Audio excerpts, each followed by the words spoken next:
안녕하세요. 저는 결혼을 앞둔 30살의 예비 신부입니다. 오늘 저의 예비 남편과 함께 살게 될 신혼집을 계약함으로써 결혼에 대한 모든 준비가 마쳐졌어요.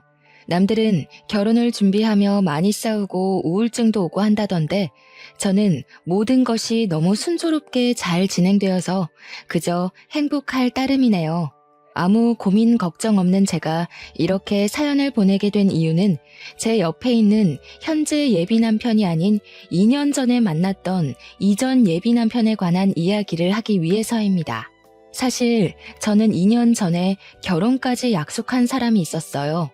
그 당시에는 정말 내 인생의 마지막 남자라 생각하고 만났는데 결국에는 그 사람에게 어이없이 파혼당하고 헤어졌네요.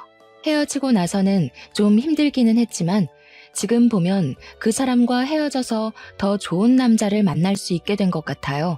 그럼 지금부터 2년 전으로 돌아가 저의 이전 예비 남편 이야기를 꺼내볼까 해요. 2년 전, 저는 아버지의 회사에서 격리로 근무하고 있었습니다. 아버지의 회사는 저희 할아버지부터 운영을 해오던 회사로 설립한 지 60년이나 되었고 직원 수도 80명에 연 매출도 100억이 넘는 알짜배기 중소기업이랍니다. 할아버지께서 회사를 설립하고 대표로 계시다가 5년 정도 전에 건강 악화로 경영 일선에서 물러나시고 그 자리를 아버지가 물려받게 되었죠.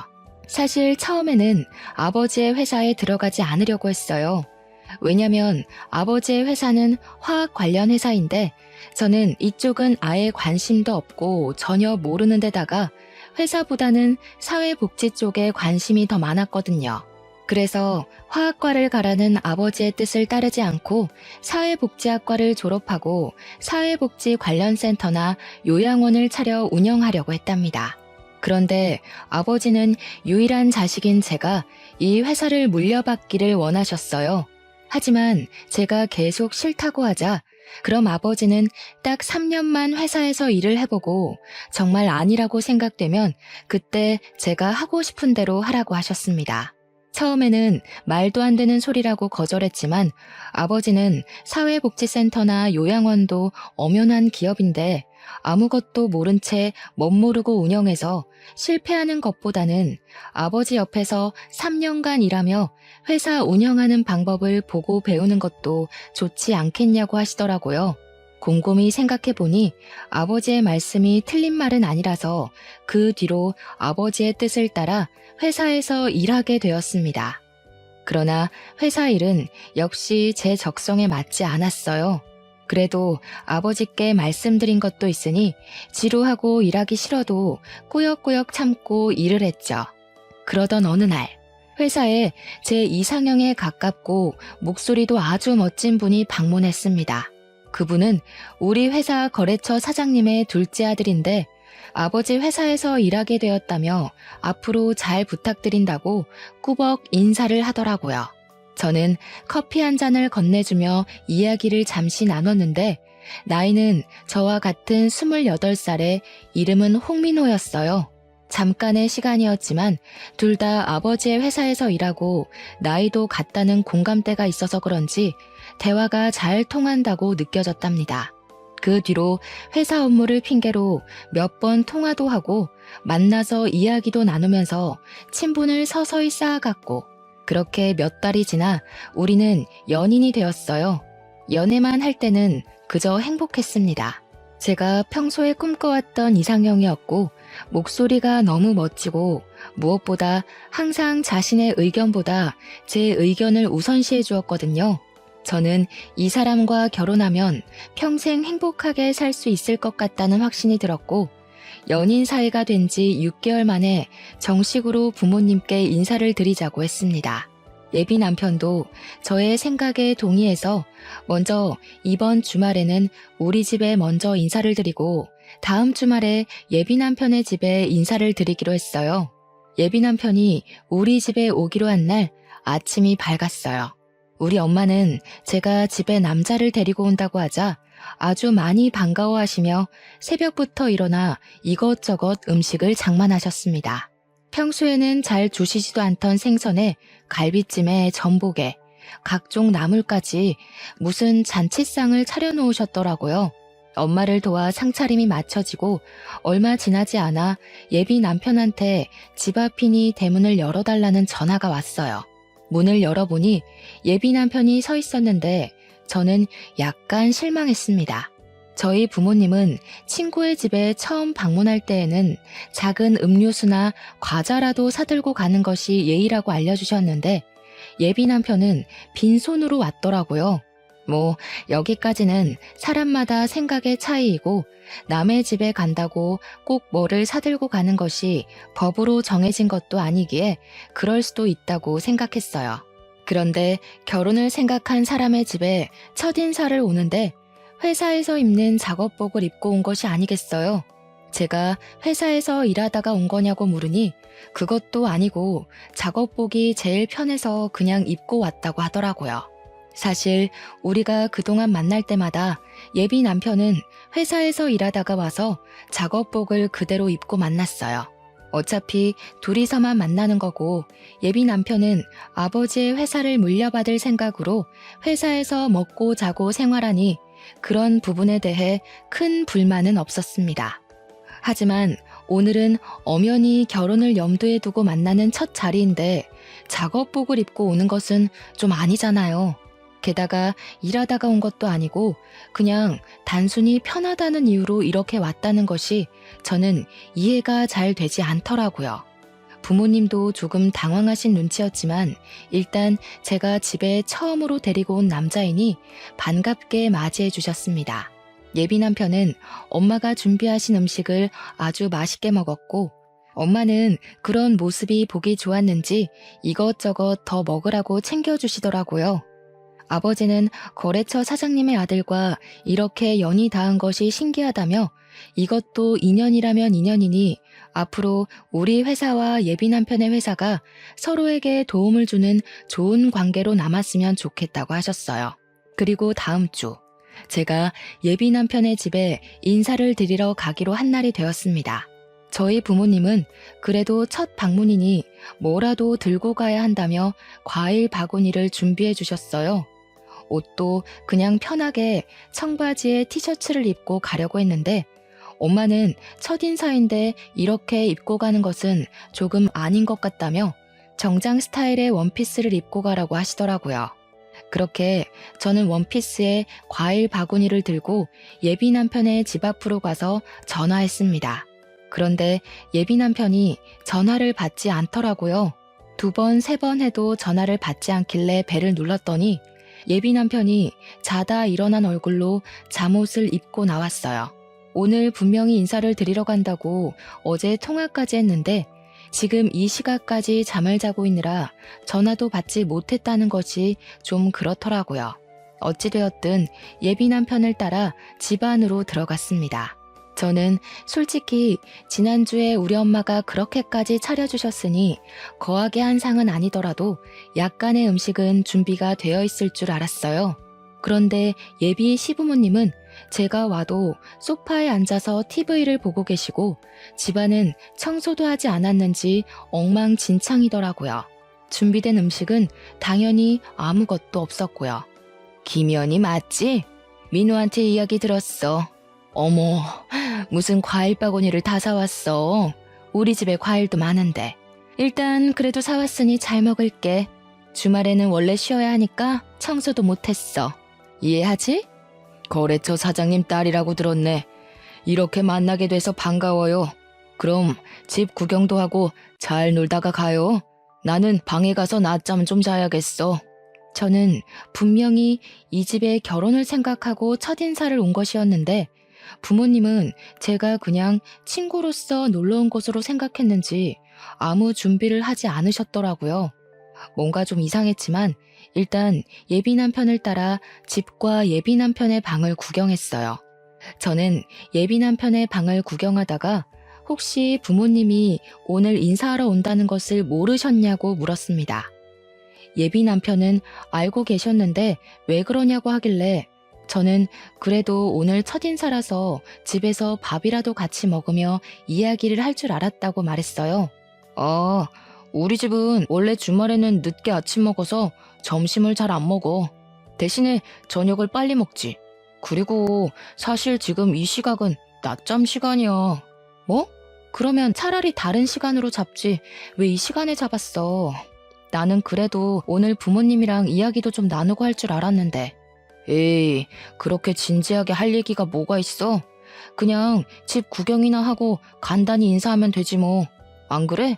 그냥 가볍게 만날 때는 정말 잘 맞는다고 생각한 예비 남편이었는데 진짜 제 남편이 된다면 잘 맞지 않을 것 같다는 생각이 조심스럽게 들었습니다. 일단 방에서 나와 다시 거실로 갔어요. 거실에는 여전히 예비 시어머니께서 TV를 보고 계시더라고요. 예비 남편은 예비 시어머니 옆에 앉고 저도 일어서 있기도 뭐하고 해서 예비 남편 옆에 앉았습니다. 예비 시어머니는 TV를 보다가 제가 가져온 과일 좀 먹어보자며 예비 남편에게 과일을 깎을 칼과 접시를 가져오라고 했어요. 예비 남편이 주방에서 칼과 접시를 챙겨오자 예비 시어머니가 저에게 칼과 접시를 넘기며 과일 좀 깎아보라고 하고 다시 TV를 보시는 게 아니겠어요? 솔직히 저는 아직 손님이고 오늘 처음 보는데 대뜸 과일을 깎으라고 시키시니 너무 당황스럽더라고요. 하지만 과일 깎는 것이 어려운 일이 아니니 그냥 과일 바구니 안에서 사과와 배를 가져와 깎았어요. 연희야, 껍질이 너무 두껍네. 껍질을 얇게 깎아야지. 너 회사 일하느라 살림은 하나도 해보지 않았구나? 티가 너무 난다. 결혼하기 전에 과일 깎는 법부터 배워와. 알겠니? 예비 시어머니는 제가 깎아둔 껍질을 들고 너무 두껍게 깎았다고 타박하며 과일을 드시기 시작했어요. 예비 남편은 예비 시어머니의 그런 말을 듣고도 아무 말도 하지 않고 과일을 혼자 집어먹더라고요. 솔직히 우리 집에서는 예비 남편 온다고 상다리 휘어지게 잔치상을 차려 대접했는데 여기서는 물 한 잔도 받아 먹지 못하고 이렇게 과일이나 깎고 있으며 타박까지 듣는 것이 화가 났어요. 그래도 처음 뵙는 자리인데 굳이 소란을 만들고 싶지는 않아서 그냥 꾹 참고 있었습니다. 그런데 너네는 결혼하면 엄마한테 용돈 얼마 줄 거야? 연희 너희 회사는 꽤 크니까 부모님 도움 많이 받을 수 있지 않아? 나중에 연희 네가 회사 물려받을 수도 있고 말이야. 저는 아버지 회사에는 관심 없어요. 지금은 3년만 회사에 다녀보라고 하셔서 그냥 다니고 있는 거예요. 그리고 저는 결혼할 때 친정의 도움 없이 제 힘으로 결혼을 하고 싶어요. 그래? 그럼 뭐 많이 모았어? 할아버지께서 저 20살 때 성인 된 기념으로 주신 제 명의 아파트 하나 있고 어릴 때부터 돈 모으고 투자도 하고 해서 결혼을 준비할 정도의 돈은 있어요. 아파트가 있어? 그럼 네 아파트에서 너희 신혼살림 꾸리면 되겠다. 참, 요새 내 주변에 며느리 본 사람들 이야기 들어보니까 며느리들이 시댁에 한 달에 100만 원씩 용돈 준다더라. 자산이 그 정도나 있으면 너희도 한 달에 용돈 100만 원 가능하겠다. 우리 민호가 여자는 기막히게 잘 골라왔네. 엄마, 당연하지. 연희도 회사 계속 다니고 나도 아버지 밑에서 일하면 그 정도는 가능하지 않겠어? 연희야, 그치? 저는 솔직히 아버지 회사 3년만 다니고 관두고 제 갈 길을 갈 것이고 제 명의 아파트는 여기서 먼 서울이라 거기서 신혼살림을 꾸릴 생각 없습니다. 그리고 시부모님 용돈은 아직 생각을 해보지는 않았지만 한 달에 100만 원은 조금 과한 것 같다는 생각이 드네요. 그리고 시부모님께 한 달에 100만 원을 드리면 친정 부모님께도 100만 원씩 드려야 하는데 그럼 한 달에 200만 원이 나가는 셈이 되니 너무 부담되네요. 너도 설마 시댁과 친정이 무조건 똑같아야 한다고 생각하는 그런 아이니? 어차피 친정은 회사도 엄청나게 잘 되고 돈도 많은데 굳이 용돈을 왜 드려? 그리고 아파트가 회사가 멀어서 그곳에서 신혼집 못 꾸리겠으면 그 집 팔면 되잖아. 그 팔고 난 돈으로 이 근처에다가 신혼집 얻어서 살면 되지. 그러면 빚도 생기지 않고 딱 좋네. 그치? 무조건 안 된다고 하지만 말고 내 말 한번 진지하게 생각해봐. 어른 말 잘 들으면 자다가도 떡이 나온단다 얘야. 예비 시어머니는 제 명의 아파트를 판 돈으로 이 근처에 신혼집을 마련하고 한 달에 자신에게 100만 원씩 보내주길 바라는 눈치였습니다. 저는 그런 요구가 너무 기가 막혔어요. 제 명의 아파트니까 필요하다면 제 마음대로 아파트를 팔 수 있기는 하지만 할아버지의 선물이니 될 수 있으면 오래 가지고 있다가 나중에 의미 있게 사용하고 싶었거든요. 그런데 예비 시어머니는 그 아파트를 팔고 집을 마련하라고 하고 심지어 한 달에 100만 원이나 되는 큰 용돈을 그저 바라고만 계시더라고요. 솔직히 우리 부모님은 결혼한다고 하면 이것저것 해주신다고 난리이실 텐데 예비 시어머니는 결혼하면 그저 이것저것 받을 생각뿐인 것 같아서 매우 실망스러웠답니다. 제 표정이 좋지 않자 예비 남편은 제가 피곤해 보인다며 집에 데려다 준다고 어서 가자고 했어요. 그래서 그냥 인사하고 바로 그 집에서 나왔습니다. 엄마가 그냥 농담으로 이야기하는 건데 꼭 그렇게까지 진지하게 얘기해야겠어? 너는 꼭 쓸데없이 진지하더라. 농담? 내 명의로 된 아파트를 팔아서 신혼집을 마련하고 한 달에 100만 원이나 용돈을 바라시는 게 농담이야? 그리고 지금 우리는 그냥 친구 사이로 만나는 게 아니라 결혼을 생각하며 만나는 거야. 당연히 이런 돈 문제는 진지하게 이야기를 해야 하는 거 아니야? 내 생각엔 우리가 당장 상견례하고 결혼 날짜 잡은 것도 아닌데 네가 너무 앞서간 것 같아. 솔직히 이런 이야기는 상견례를 하고 나서 말해도 되잖아. 그니까 이런 거에 싸우지 말자. 예비 남편은 그저 대충 얼버무리려 했습니다. 그날은 저도 너무 기분이 상해서 예비 남편과 더는 이야기하지 않고 집 앞에서 바로 헤어졌답니다. 집에 도착하니 엄마가 처음으로 갔는데 어땠냐고 물어보셨어요. 저는 그날 있던 모든 일을 다 말씀드리려다가 엄마가 속상해 하실까봐 자세히는 말 안 하고 그냥 좋았다고만 했답니다. 그런데 제 표정이 영 아니었는지 자꾸 캐물으시더라고요. 어쩔 수 없이 모든 상황을 이야기하니 저번에 우리 집에 올 때도 빈손으로 오고 복장도 그래서 좀 실망했는데 역시나 그런 일이 있었냐며 결혼하는 것은 진지하게 고민해봐야겠다고 하셨어요. 솔직히 제 생각도 엄마의 생각과 다르지 않았습니다. 오늘 한 번 뵀지만 예비 시댁은 너무 기본적인 예의도 없고 아무것도 안 하고 그저 바라기만 하는 것이 보였거든요. 저녁을 먹을 때도 제가 계산하고 커피나 술을 마실 때도 다 제가 계산했습니다. 심지어 예비 남편 집을 방문하고 일주일 후가 제 생일날이었는데 생일 선물은커녕 케이크 한 조각도 없었더라고요. 제 생일날도 그냥 작업복 입고 와서 식당에서 밥을 먹고는 예비 남편이 산다길래 알겠다고 했는데 계산하려고 보니 지갑을 회사에서 가져오지 않았다는 거예요. 사람이 바쁘면 그럴 수도 있겠지 싶어 제가 식사 비용을 계산했어요. 그런데 어이없는 건 차에 가보니 지갑이 떡하니 있더라고요. 지갑을 본 예비 남편이 당황해하는데 일부러 놓고 간 것 같다는 생각이 들었답니다. 뭐 우리가 그리 비싼 밥을 먹은 것도 아니니 제가 얼마든지 계산을 할 수 있었고 제 생일이라고 꼭 선물을 받아야 한다는 것도 아니에요. 그런데 요리조리 피하면서 그냥 돈을 한 푼도 쓰지 않으려는 모습이 보이니까 너무 얄밉더라고요. 그렇게 한 달이라는 시간이 지났습니다. 한 달 동안 예비 남편은 저와 만나며 한 번도 계산하지 않았고 저 혼자 데이트 비용을 내니 너무 부담스러워서 만나는 횟수도 줄이고 있었답니다. 그러다가 예비 남편의 생일이 다가왔고 선물을 준비하려다가 예전에 예비 남편이 제게 했던 대로 그냥 밥만 먹으려고 했어요.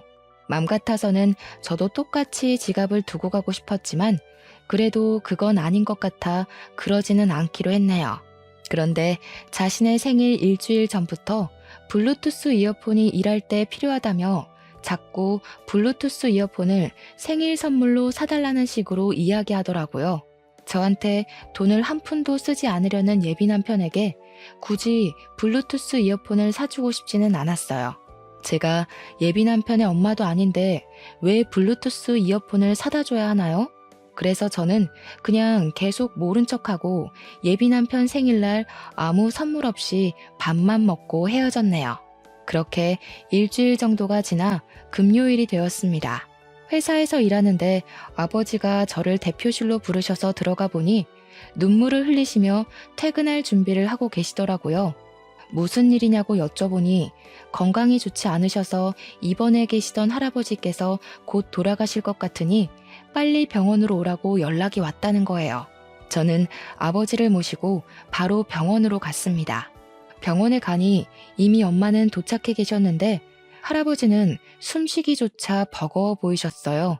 그 와중에도 아버지와 제가 온 것을 보시고는 힘겹게 미소를 지으시고 눈을 지그시 감으시더라고요.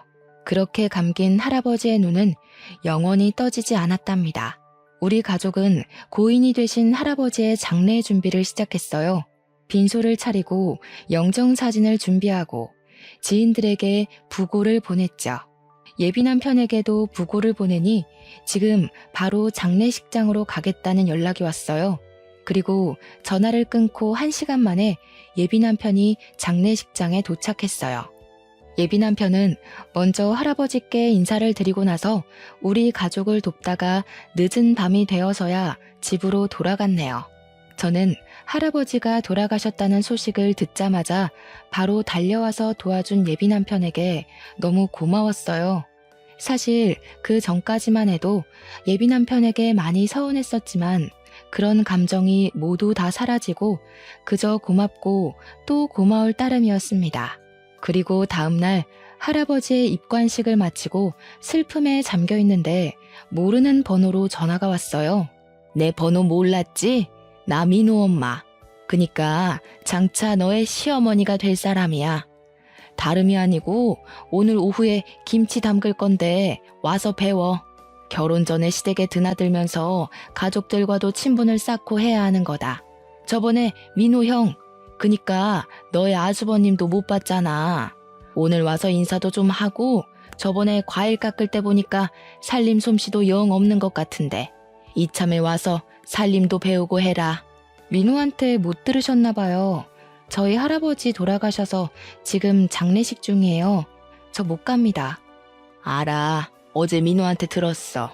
그런데 부모 장례식도 아니고 조부모 장례식인데다가 너는 손녀인데 굳이 꼭 사흘 내내 있어야 하니? 그냥 내일 발인 때나 가면 되지. 일손이 부족하기도 하고 지금 할 일이 태산이니까 어서 와라. 알겠니? 정말 너무하시네요.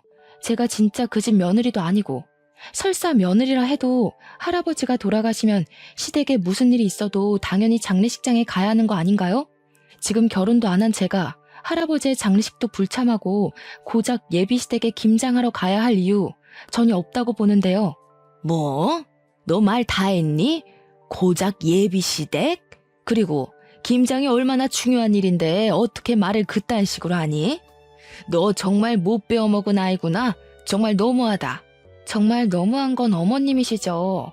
그리고 누구든 조부상 중이면 이런 말 전에 위로부터 하는 게 당연한 겁니다.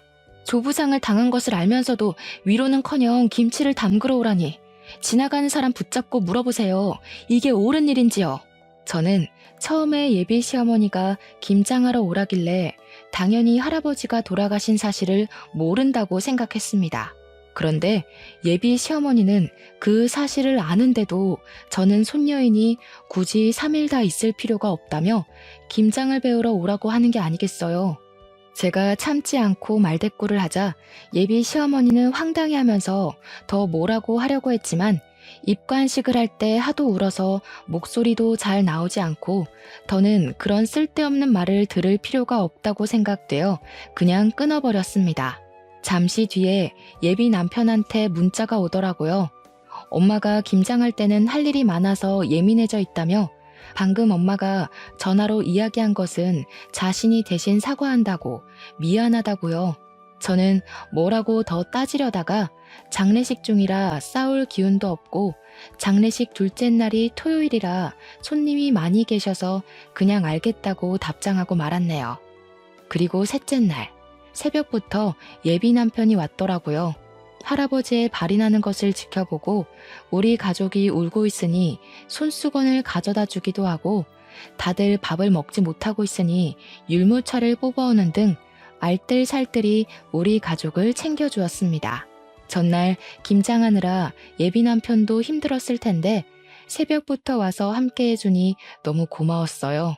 예비 남편이 잠깐 자리를 비웠을 때 엄마는 처음에 사람이 영 아닌 것 같았는데 다시 보니 오해한 것 같다고 하셨어요. 저 역시 할아버지의 장례식을 통해 예비 남편이 다시 보였답니다. 모든 장례를 마치고 아버지도 너무 고맙다며 조만간에 크게 밥 한 번 사겠다고 약속하셨어요.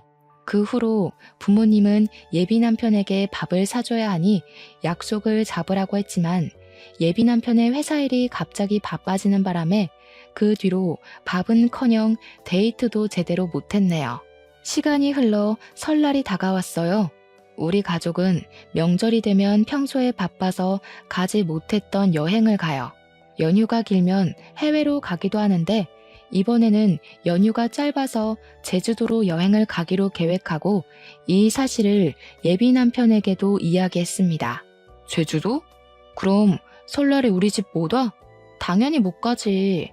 그리고 우리가 아직 결혼도 안 했고 날짜를 확실히 잡은 것도 아닌데 아직 연휴라고 가는 건 좀 그렇지. 안 그래?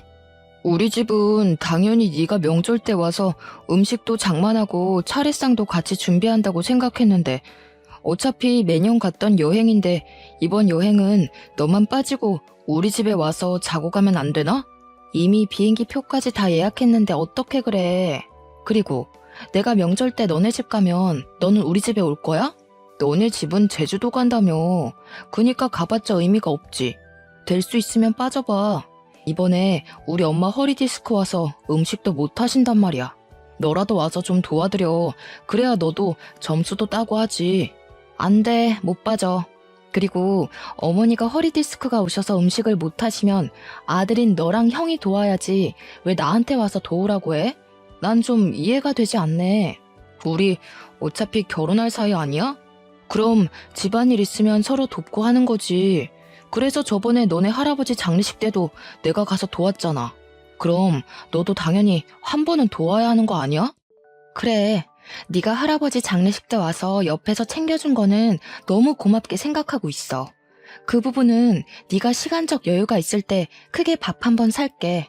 그런데 아무리 그래도 아직 결혼식 날짜도 잡지 않았고 상견례도 하지 않았는데 명절이라고 가서 음식 장만하는 건 아직은 아닌 것 같아. 예전에 너 말 맞다 나 상견례하고 결혼 날짜 잡은 것도 아닌데 네가 너무 앞서간 것 같아. 거참 말 섭섭하게 하네. 그럼 나랑 뭐 결혼 안 하겠다는 거야?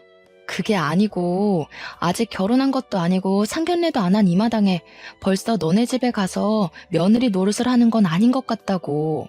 어차피 결혼하면 앞으로는 친정에서 이렇게 시간 보내지도 못할 텐데 결혼 전엔 우리 가족끼리 시간을 보내는 편이 더 좋을 것 같아. 일단 너의 뜻이 뭔지 알았어. 그럼 엄마한테는 그냥 여행을 간다는 말 안 하고 친척 집에 간다고 할게. 왜 굳이 그렇게 거짓말해? 그냥 여행을 간다고 해. 내가 뭐 친구들이랑 가겠다는 것도 아니고 매년 해왔던 것처럼 가족끼리 여행 가겠다는데 꼭 그게 그렇게 잘못된 거야? 매년 해왔다 해도 그렇지. 예비 며느리가 시댁에 와서 일은 하지 않고 여행을 간다는데 그걸 반길 시부모가 어딨겠어? 글쎄, 나는 굳이 거짓말을 왜 해야 하는지 잘 모르겠네. 난 솔직히 이런 거로 우리가 다투는 것도 이해가 안 가. 그리고 예비 며느리? 우리가 뭐 결혼식 날짜라도 잡았니? 상견례라도 했어? 저와 예비 남편은 서로의 생각을 전혀 이해하지 못했어요. 그렇게 시간이 흘러 설 연휴가 시작되어 우리는 계획대로 제주도로 떠났습니다. 제주도 숙소에 도착해서 짐을 풀고 있는데 예비 시어머니한테 전화가 왔어요. 나다. 너 가족끼리 제주도 갔다며? 결혼을 생각하면 당연히 시댁에 와서 살림도 배우고 같이 음식 장만도 하고 어른들께 인사도 해야 하는 거 아니냐? 저번에 김장 때는 할아버지 돌아가셨다고 못 온다더니 이번에는 명절인데도 여행을 간다고 못 와? 이게 말이나 되는 소리니? 이번에는 너도 있으니 음식도 많이 하려고 재료도 많이 준비했는데 이 모든 것을 나 혼자 해야 한다니 정말 막막하구나. 제가 민호한테도 이야기했는데 저는 사실 상견례도 하지 않은 제가 굳이 명절이라고 시댁에 가서 음식을 해야 한다는 게 도무지 이해가 되지 않네요. 그리고 음식 장만할 사람이 필요하면 그 집에 아버지도 계시고 아들도 2명이나 있는데 넷이서 오손도손하게 앉아서 하면 되지. 꼭 제가 필요한가요? 무슨 제가 조리사도 아니고 말이에요. 이게 말이면 다인 줄 아나? 너네 부모가 그따위로 가르쳤니? 예비 시어머니가 버럭 소리를 지르는데 그 소리가 얼마나 큰지 옆에 있던 엄마가 다 듣고 모든 상황을 알게 되었답니다. 엄마는 예비 시어머니의 이런 황당한 요구에 화가 단단히 나셔서 저의 핸드폰을 뺏고 스피커로 어머니와 통화를 하셨어요. 저 연희 엄마 되는 사람입니다. 연희 아직 결혼도 하지 않았는데 김장이 웬 말이며 명절이라고 오라는 건 무슨 경우예요? 막말로 대개 아드님이 결혼 전부터 우리 집에 불려오면 좋겠습니까? 예비 며느리도 엄연히 며느리입니다. 앞으로 우리 집에 사람이 될 텐데 와서 살림도 배우고 가풍도 배우고 해야지요. 그리고 사위랑 며느리는 달라요. 며느리는 시댁에 뼈를 묻어야 하는 사람이에요. 사위는 백년손님, 며느리는 출가외인도 모르세요? 무슨 조선시대에서 오셨어요? 지금 시대가 어느 시대인데 아직도 출가외인 타령이세요. 우리 집 귀한 딸 연희 그런 집으로 시집 못 보냅니다. 그쪽이 대개 아드님 귀하게 키운 것처럼 저도 우리 연희 쥐면 부서질까 불면 날아갈까 애지중지 키웠습니다. 전 죽었다 깨어나도 그 집으로 시집 못 보내니 그런 줄 아세요. 이보세요. 뭐 말이면 단 줄 아세요? 그리고 그렇게 나오면 제가 몰라봬서 죄송하다고 할 줄 알아요? 저도 그 집이랑 결혼 못해도 아쉬울 거 하나 없어요. 시댁에 대한 기본 도리도 모르는 아이를 며느리로 들일 마음 추호도 없습니다. 시댁에 대한 기본 도리요? 그러는 그쪽은 사람에 대한 기본 도리가 하나도 없으시네요. 상 치르는 아이한테 김장하러 오라고 하지를 않나. 아직 결혼도 안 했는데 전화해서는 소리 지르면서 어서 오라고 하지 않나. 저는 이렇게 도리가 없는 집안에 우리 연희 절대 못 보냅니다. 전화 끊습니다. 엄마는 많이 화가 나셔서 민호랑 절대 결혼시키지 않을 테니 그만 만나라고 하셨습니다. 저 역시 저번 김장 때와 이번의 사건을 통해 결혼하면 고생길이 환히 열리는 것이 눈에 보여 결혼할 마음은 진작에 접었고 여행을 마치고 나서 예비 남편을 만나 살아온 가정 환경이 너무 맞지 않아 결혼을 못하겠다고 말해야겠다 생각했죠. 그래도 일단 시간을 내서 제주도에 왔으니 맛있는 음식도 먹고 재미있는 시간을 보냈습니다. 비록 바람이 불고 추워서 밖에서 놀지는 못했지만 가족끼리 숙소에서 알차게 시간을 보내고 다시 집으로 왔네요. 여행을 마치고 집으로 돌아와서 예비 남편에게 전화했는데 받지 않더라고요. 문자와 카톡을 남겨도 읽지도 않고 답장도 없었어요. 그 다음 날도 그 다음 날도 예비 남편은 연락이 되지 않았습니다. 집으로 찾아갈까 했지만 뭐 지금 서로 애틋해서 하루라도 못 보면 죽겠는 사이도 아니고 헤어지자고 말하려는 판에 굳이 집 앞까지 찾아가고 싶지는 않더라고요. 그냥 언젠간 연락이 오겠지 싶었고 또 무엇보다 우리 회사에 업무차 2주일에 한 번씩은 오니까 언젠간 회사에서 볼 거로 생각했답니다. 그렇게 연락이 되지 않은 지 4일 정도가 지났어요. 예비 남편의 회사에서 사람이 왔다길래 보니까 예비 남편이 아닌 다른 사람이 와 있더라고요. 혹시 누구시냐고 했더니 예비 남편 회사 사장님의 첫째 아들, 즉 예비 남편의 형이었어요. 인사를 하고 제자리에 와서 일하려는데 회사에서 오랫동안 근무를 한 과장님이 예비 남편의 형이 예전에 파혼하고 정말 오랜만에 왔다는 거예요. 무슨 말이냐고 했더니 4년 정도 전에 결혼한다며 엄청나게 좋아하면서 청첩장까지 돌렸는데 결혼하지 못했대요. 그러면서 외모도 나쁘지 않고 성격도 좋으신 분 같은데 왜 파혼을 했는지 모르겠다고 하더라고요. 저는 그 이야기를 들으니 왜 파혼한지 알 것만 같았어요. 시어머니라는 사람이 아직 상견례도 안 하고 결혼 날짜도 잡지 않은 제게 앞으로 며느리가 될 사람이라며 얼토당토 아니한 것들을 과하게 요구하는데 결혼 날짜까지 잡았었다면 황당하고 어이없는 것들을 얼마나 요구했겠어요. 보나마나 불보듯 뻔하죠. 형님이 성격이 좋아도 시어머니 자리가 그 모양인데 어떻게 결혼까지 할 수 있었겠습니까? 저는 형님과 결혼하려고 했던 그 여자분의 마음이 100번, 1000번 이해가 가더라고요. 그렇게 한 달 정도가 지났지만 여전히 예비 남편은 연락도 문자도 없었어요. 물론 우리 회사에도 오지 않았고요. 연락이 없는 지 2달 정도 되었을 때 집에서 쉬고 있는데 아버지가 아직도 민호와 만나고 있냐고 물어보셨습니다. 그래서 솔직히 제주도에 다녀온 이후로 연락이 두절돼서 만나고 있지는 않은데 따로 집에 가서 기다리기도 싫고 해서 그냥 연락 없이 지내고 있다고 했어요. 10살짜리 애들도 아니고 결혼까지 생각했다가 헤어질 마음이 있으면 만나서 이야기하고 제대로 끝내야지. 일방적으로 연락을 끊는 건 무슨 경우라니? 아들이나 그 아버지나 정정당당하지 못한 것은 똑같구나. 사실 민호네 회사에서 우리 회사 제품이 좋지 않은 것처럼 거짓말을 하며 악의적으로 허위 사실을 유포했단다. 내가 알아보니 거기 사장, 그러니까 민호의 아버지가 그런 짓을 벌인 것 같아. 그래서 요새 회사 매출이 떨어진 거예요?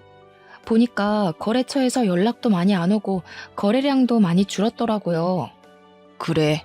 그래서 거래처 사장들한테 일일이 다 전화해서 오해라고 말하고는 있는데 일단 너는 지금 헤어진 것이 맞는 거지? 마음 같아서는 경찰에 허위사실 유포죄로 고소해버리고 싶지만 경찰서 들락날락하는 것도 번거로운 일이니 그렇게까지는 않고 그냥 너와 민호와 있던 일들 거래처에 이야기하며 인성이 좋지 않은 집안이라고 거래처들에 말하고 싶은데 그래도 되겠니? 네, 전 그래도 상관없어요. 그냥 그렇게 꼭 해주세요. 그런 집은 절대로 잘 되면 안 돼요. 그 후로 아버지는 거래처 사장님들께 예비 남편과 저의 이야기를 다 퍼뜨렸습니다.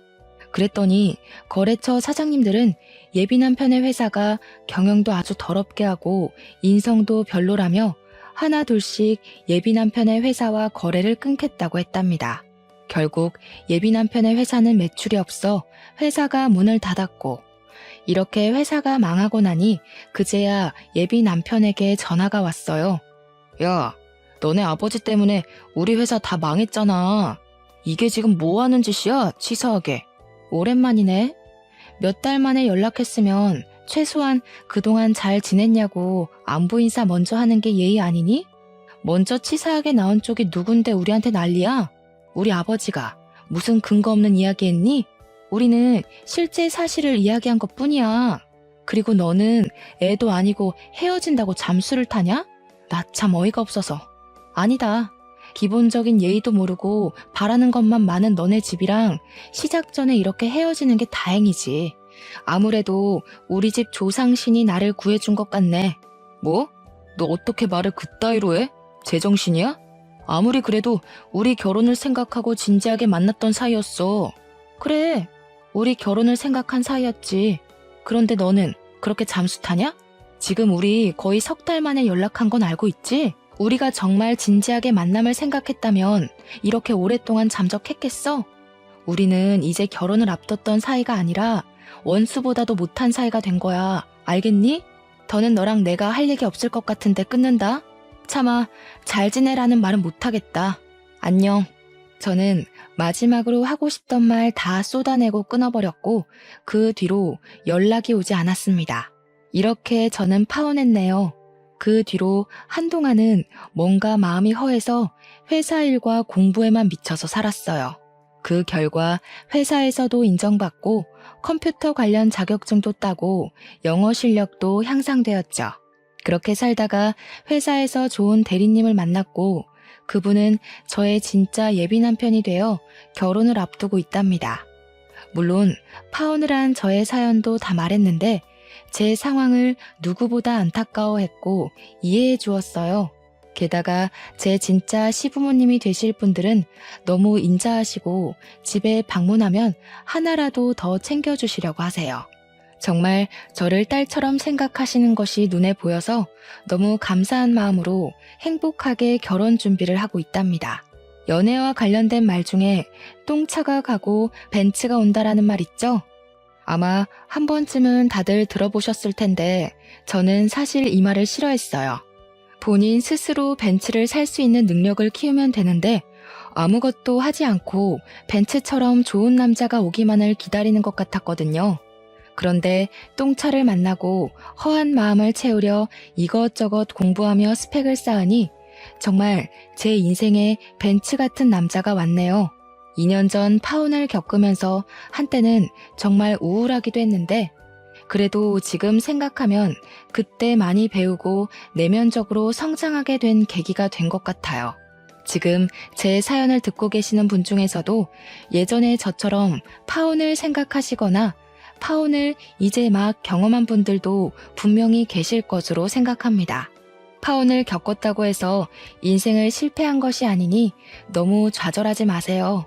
여러분에게 파혼의 시련을 안겨준 똥차가 갔으니 이제는 자신의 스펙을 쌓고 내면을 착실하게 다져서 여러분만의 벤츠를 꼭 찾으셨으면 좋겠습니다. 희망과 용기를 잃지 마시고 열심히 살아보자고요. 저의 사연을 듣고 누군가는 위로와 용기를 얻길 바라며 저의 이야기를 마쳐볼까 합니다. 들어주셔서 감사합니다.